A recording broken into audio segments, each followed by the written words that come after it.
मैं शाहिद हुसैन हूँ। इस वक्त जो आप वीडियो में देख रहे हैं ये वो मकाम है जहाँ पर डिस्ट्रिक्ट ईस्ट से जो मुल्ज़मान हैं मुख्तलिफ जेलों से लाए जाते हैं उनको पेशी पर लाया जाता है और वो ना सिर्फ अपनी पेशी का यहाँ बैठ के इंतज़ार करते हैं बल्कि उनका ख़ानदान भी जो है वो आकर यहाँ मुलाकातें करता है। और इन मुल्ज़मान में इंतहाई संगीन मुकदमात में मुलविस मुल्ज़मान और इसके अलावा जो मामूली नौइयत के जो है वो जुराइम में मुलविस मुल्ज़मान और उसके साथ साथ ख़ास तौर पर जो ख़वातीन मुल्ज़मान भी यहाँ पर हैं जो अपनी पेशी का इंतज़ार कर रही है। क्योंकि ये पीछे जो बड़ी इमारत नज़र आ रही है ये डिस्ट्रिक्ट शर्की डिस्ट्रिक्ट ईस्ट की इमारत है और इसी इमारत के अंदर तमाम वो अदालतें हैं जहाँ पर इन मुल्ज़मान के साथ साथ जो दीगर जो ज़मानतों पर हैं उनको भी इन्हीं अदालतों में पेश किया जाता है। ये मुल्ज़मान इस वक्त अपनी बारी का इंतज़ार कर रहे हैं कि इनकी बारी जैसे होगी और वो जाके अदालतों के अंदर जाके पेश होंगे। किसी की कार्रवाई होगी, किसी के आज गवाहों के बयानात होंगे, किसी की शनाख्त परेड और किसी के जो मुख्तलिफ़ किस्म की चीज़ें होंगी। और उम्मीद है कि जब ज़हीर और शब्बीर यहाँ से जब जेल जाएंगे तो उसके बाद वो जब जेल से पेशी पर आया करेंगे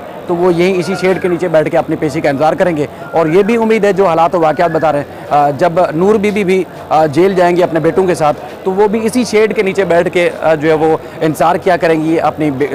पेशी का। और पेशी के बाद जब उनकी पेशी हुआ करेगी तो उनका ख़ानदान कोई अगर अदालत में मिलने के लिए आएगा तो भी यही शेड होगा जो उनको शेल्टर देगा। यानी कि ये वो मकाम है जहाँ पर लोग अपने प्यारों से भी मिलते हैं जो जेलों से आते हैं और जो जिन्होंने जुल्म ज़्यादतियाँ की हुई हैं वो भी यहाँ पर आके मज़लूमियत जो है वो हथकड़ियों में आके मज़लूमियत के भी बहाने करते हैं। कई दफ़ा हम दोस्तों को यहाँ पे जब मीडिया वालों को देखते हैं तो बुलाते हैं, देखें जी हमारे साथ हथकड़ी लगी हुई है और पुलिस ने फ़लाँ ज़्यादती की और पुलिस वालों को रिश्वत ना देने के ऊपर जो है वो टाइट हथकड़ी कर दी गई। और उसके बाद फिर जब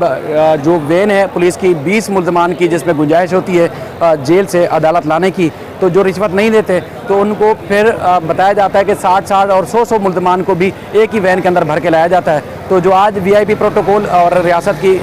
सिक्योरिटी इंजॉय कर रहे हैं तो इंशाल्लाह उसी तरह 100 जो है वो मुल्ज़मान वाली वैन में जो आया करेंगे और इसी तरह यहाँ आके वेट करेंगे। ये बुनियादी तौर पर ये बताने का मकसद ये था कि चूँकि आज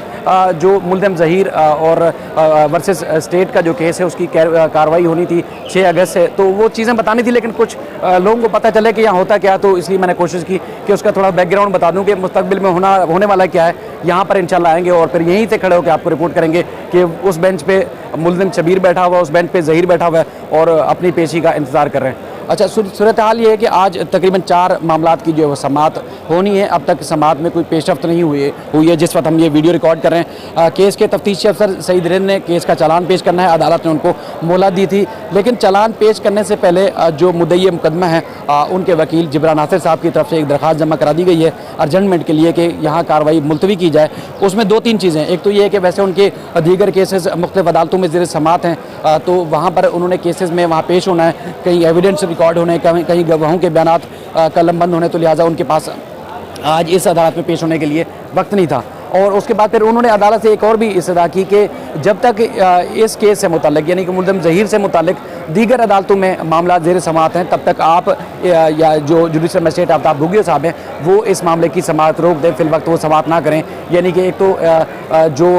MLO का ख़ास तौर पर जो ऑर्डर होना है जो मुमकिन तौर पर बताया गया कोई देर में होगा उसका, और इसके अलावा दीगर जो केसेस ज़ेर समाअत हैं इस केस से जुड़े दूसरी अदालतों में उनके फैसले हो जाएँ तभी मजिस्ट्रेट जो है इस केस की समाअत करें। तो फिल वक्त तफ्तीश जो मजिस्ट्रेट साहब है उन्होंने दरख्वास्त वसूल कर ली है जो जिब्रान नासिर साहब की तरफ से जमा कराई गई है, लेकिन उन्होंने कहा कि तफ्तीशी अफसर आएंगे और उसके बाद फिर तफ्तीशी अफसर की बात सुनने के बाद या उनकी जो भी अगर मोहलत लेते हैं या चालान जमा कराते हैं या जो भी बात करते हैं उसके बाद ही फिर इस दरख्वास्त के ऊपर फैसला किया जाएगा कि दरख्वास्त का मज़ीद क्या करना है। इसके अलावा MLO के ऊपर ख़ासतौर पर जो एक रिवीजन फाइल की गई थी उसके ऊपर जो है वो आज अदालत ने एडिशनल डिस्ट्रिक्ट एंड सेशन जज इलियास मेमन की अदालत से जो फैसले के लिए कहा गया था कि आज फैसला महफूज किया गया और फैसला आज ही सुनाया जाएगा। लेकिन हैरान कुन तौर पर गुज़श्ता रोज़ भी जो मुल्ज़िम के वकील हैं GM फारूकी साहब उन्होंने भी दरख्वास्त काबिल समाअत है या नहीं है उस मुतालिक उन्होंने तवील तरीन दलाइल दिए थे और आज एक बार फिर पहुँचे हैं कि वो उन्होंने इस दरख्वास्त में मज़ीद कुछ दलाइल देने हैं तो लिहाजा केस का फैसला करने से पहले उनके दलाइल सुने जाए।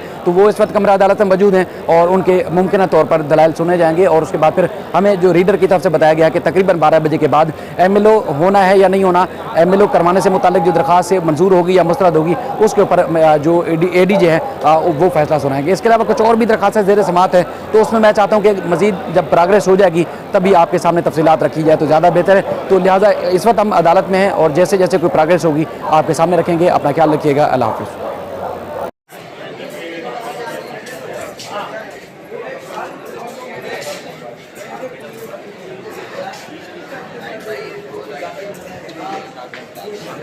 आप